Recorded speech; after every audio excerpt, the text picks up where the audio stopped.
What happens when Hollywood's most controversial superstar faces off against daytime television's most outspoken host? You won't believe what unfolds. When Tom Cruise sits down with Whoopi Goldberg on The View and everything spirals out of control. This wasn't just another celebrity interview gone wrong, it was a full-scale on-air meltdown that had security rushing to the stage and producers scrambling to cut to commercial. The episode was supposed to be a simple promotional appearance. Cruise was there to discuss his latest mission, impossible project, charm the audience with his trademark intensity, and continue his publicity tour. Instead, viewers witnessed a verbal battlefield erupting between the guest and the host. The tension was palpable from the moment Cruise walked onto the stage. His usually dazzling smile felt forced, almost mechanical, as he took his seat next to Goldberg. The audience cheered, but something felt off. Goldberg's greeting was cool and brief, and the other panelists, Joy Behar, Sarah Haynes, and Alyssa Farah Griffin, exchanged uneasy glances. Tom Cruise, "Welcome back to The View," Goldberg began, her voice carrying the unmistakable edge that longtime viewers recognize as a warning. "Well, Whoopi, I'm here now, aren't I?" Cruise shot back. Sometimes the most important conversations happen when they're ready to happen. The audience laughed, assuming playful banter, but the panel knew better. Behar quickly tried to redirect. "So, Tom, tell us about the new mission. Impossible film. The stunts look absolutely insane." But Cruise wasn't interested in small talk.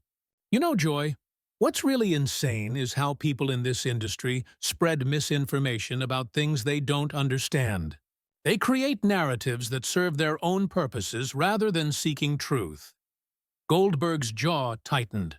She knew exactly what he meant, and so did anyone following the behind-the-scenes drama.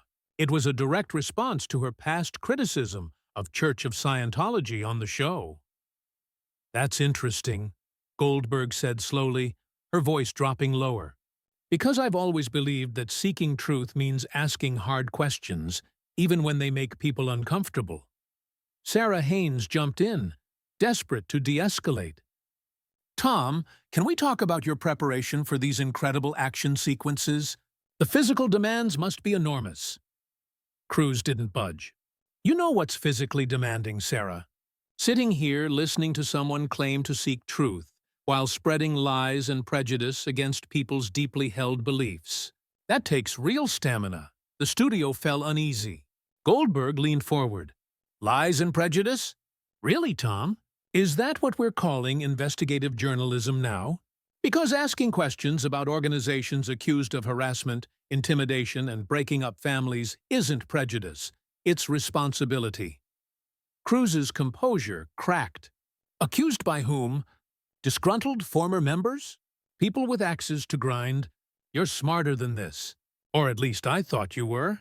Alyssa Farah Griffin attempted damage control. "Maybe we should take a step back. Tom, your fans are excited about the movie." But Cruise cut her off. "No, Alyssa. I think this is exactly what we need to discuss. This woman sits here every day, pretending to be some kind of moral authority, while she attacks people's faith and their right to believe what they want." Goldberg let out a harsh laugh. "Faith? Is that what we're calling it now? Because from where I sit, it looks more like a system designed to control people, separate them from their families, and extract money from vulnerable individuals."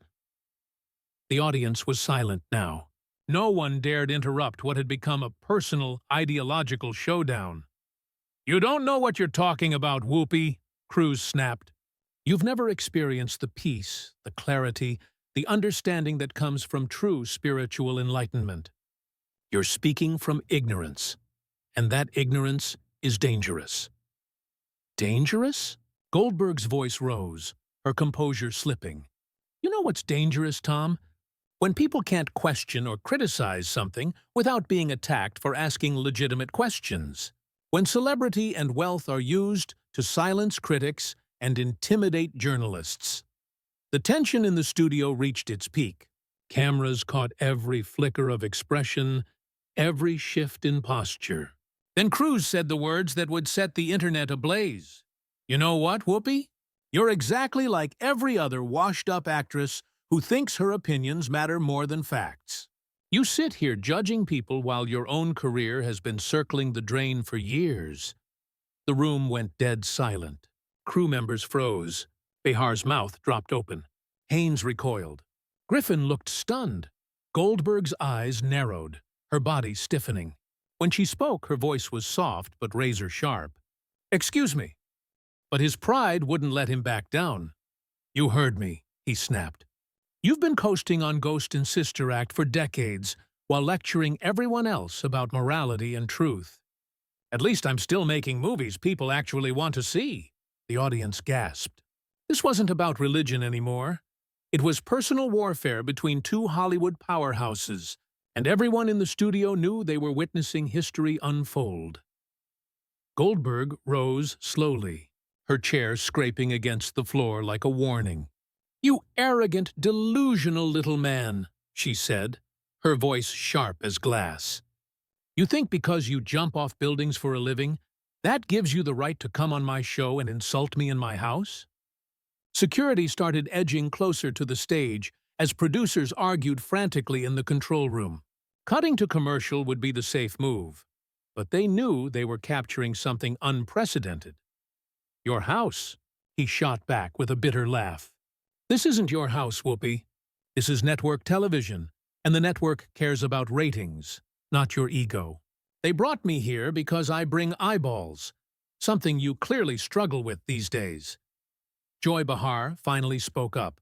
"Tom, I think—" "Stay out of this, Joy," Cruz snapped, the last of his composure slipping. "This is between me and someone who thinks she can attack my beliefs and my community without consequences." Goldberg didn't flinch. In fact, the fire in her eyes only grew brighter. "Consequences? Are you threatening me on national television? Because if you are, you picked the wrong woman and the wrong day." The other hosts looked off stage, silently begging the producers to step in. But the control room was paralyzed, torn between journalistic responsibility and the undeniable pull of explosive TV. "I'm not threatening you, Whoopi. I'm educating you," Cruz said, leaning forward, his voice dripping with condescension. "In the real world, not this little bubble you've built, actions have consequences. When you spread lies about people's faith, when you attack their beliefs, when you use your platform to spread hatred and bigotry, there are consequences." Hatred and bigotry? Goldberg's voice rose again, her legendary restraint gone. "You want to talk about hatred? Let's talk about an organization that tells people to cut off their families if they question the doctrine. Let's talk about harassment campaigns against journalists and critics. Let's talk about taking people's money and promising salvation they'll never find." The audience sat frozen. This was no longer entertainment. It was a collision of two worlds. Cruz's face was flushed, his hands gripping the arms of his chair. "You don't know what you're talking about. You've never experienced the peace, the clarity, the certainty that comes from finding your true path. You're spiritually bankrupt, and you're trying to drag others down to your level." Spiritually bankrupt? Goldberg laughed, but it was cold and humorless. "I've been fighting for justice, equality, and human dignity longer than you've been famous. I use my platform to lift people up, not tear them down. I ask the hard questions, even when it makes people uncomfortable." Sarah Haynes made a last-ditch attempt. "Maybe we should take a commercial break." "No!" Cruz and Goldberg shouted in unison, their voices clashing like thunder. Cruz pointed at her, his voice cutting like a blade. "You want to know what's really uncomfortable, Whoopi? Watching someone who was once respected turn into a bitter, jealous has-been who tears down others just to feel relevant." The words landed like a bomb. Goldberg's entire demeanor shifted from fury to something far more dangerous. "Has-been?" she repeated softly, her voice trembling with contained rage. I was fighting for civil rights when you were still figuring out which couch to jump on. I was breaking barriers and changing this industry when you were still learning your lines. And I'll still be here long after your next movie flops, and your cult is exposed for what it is. The word cult detonated in the air. Cruise went pale, his hands shaking. "How dare you?" he whispered, his voice echoing in the silent studio. "How dare you use that word? You know nothing about spiritual enlightenment.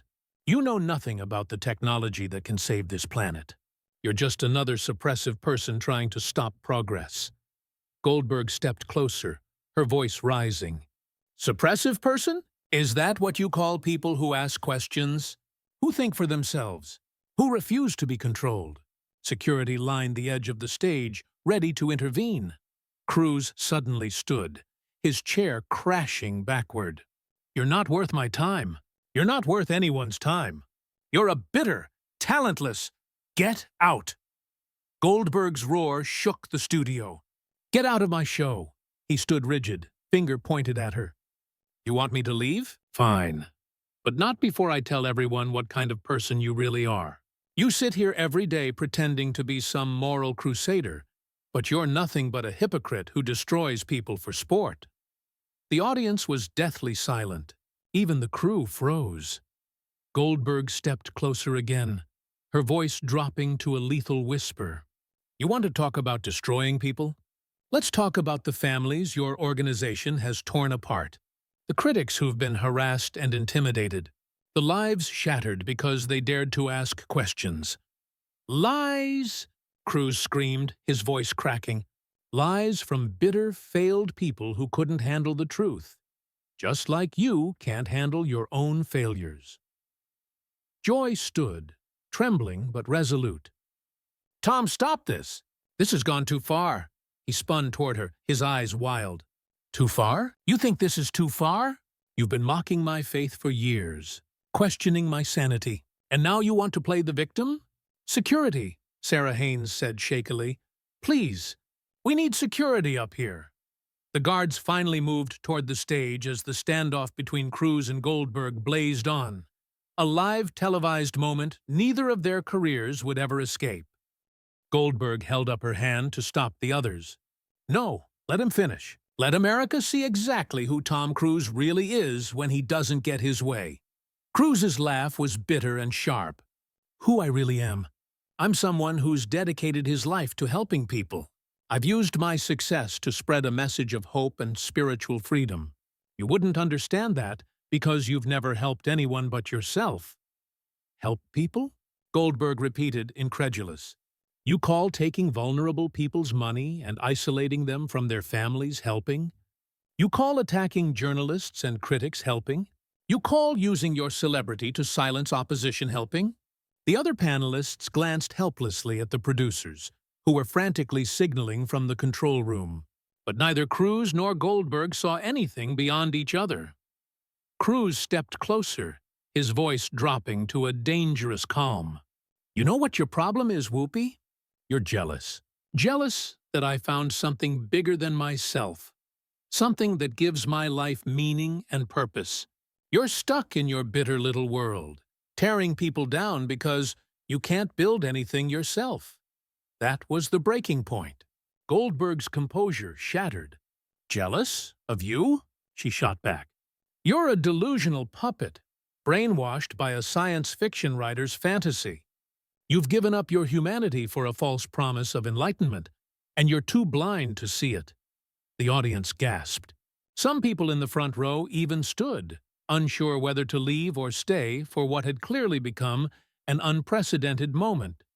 Cruz's face turned white. When he finally spoke, his voice was low and venomous. "You're going to regret this, Whoopi. Every word you said today. Is that a threat?" Goldberg demanded, her voice echoing through the studio.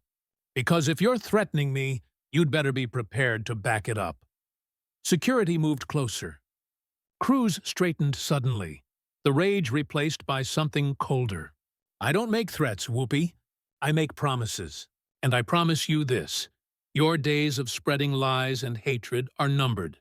The truth always comes out. And when it does, everyone will see you for what you really are.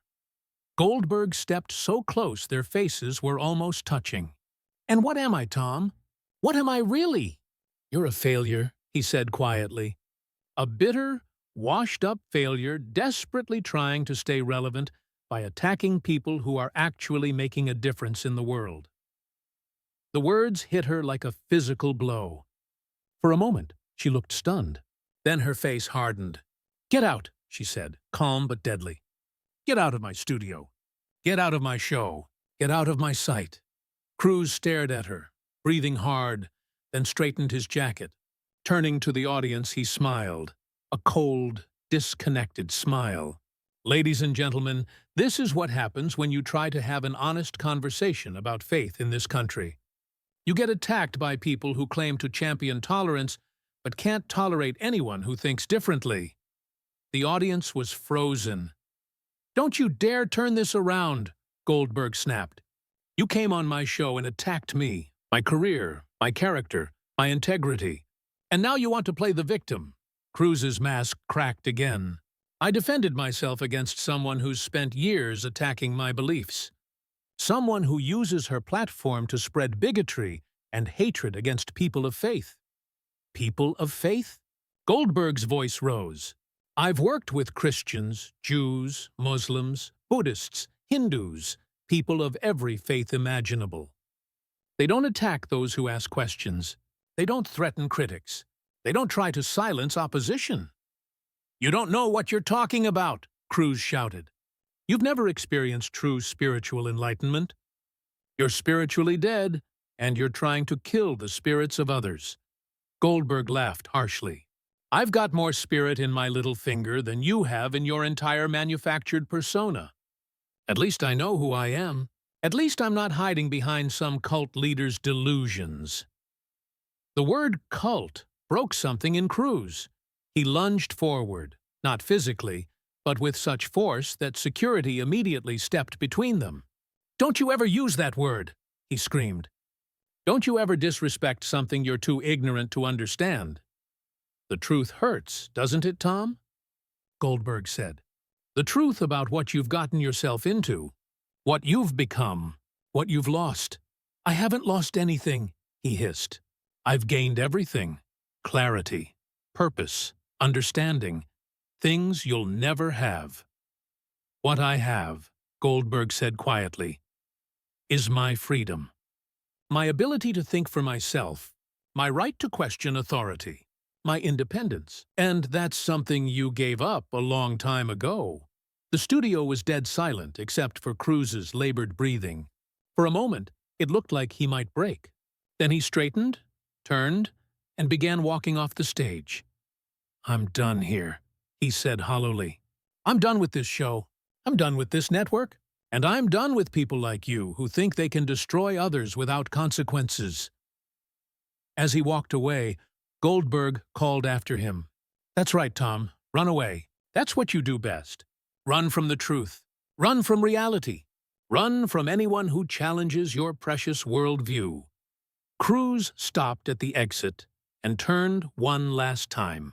"You know what, Whoopi? You're going to spend the rest of your life knowing you had a chance to learn something today, to grow, to understand something bigger than yourself. But you chose ignorance. You chose hatred. You chose to be exactly what everyone already knows you are." And with that, he walked off stage, leaving behind a stunned studio. The cameras kept rolling as Goldberg stood at the table, chest heaving, face torn between fury and something deeper.